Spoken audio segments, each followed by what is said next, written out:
The power of memorization lies in thinking like a story, visualizing like a movie.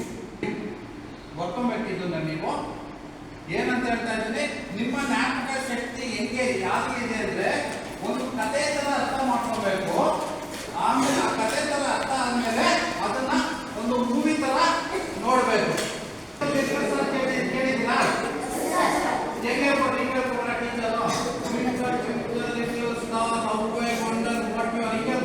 ಹೆಂಗೆ ಕೊಟ್ರು?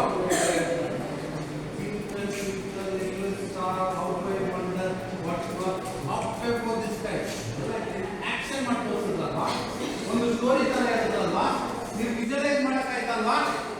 Correct ಅಲ್ವಾ? ನನ್ನ first ಮಂತ್ರ ಏನೋ, ಒಂದು ಸ್ಟೋರಿ ತರ ಕತೆ ತರ ಒಂದು ಅರ್ಥ ಮಾಡ್ಕೊಬೇಕು. ಆಮೇಲೆ ಒಂದು ಪಿಕ್ಚರ್ ಮಾಡ್ತಿರಲ್ಲ ಮೂವಿ ತರ ಮಾಡ್ಬೇಕು, ಫಸ್ಟ್ ಮಂತ್ರ. ಆಮೇಲೆ second one, power of memorisation lies ಇನ್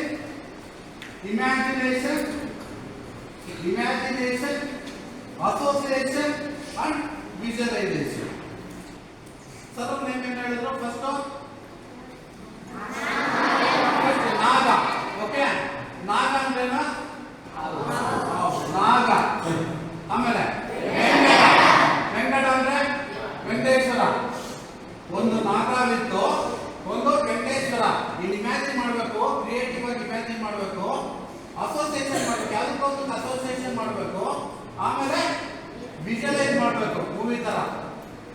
ನಾಗ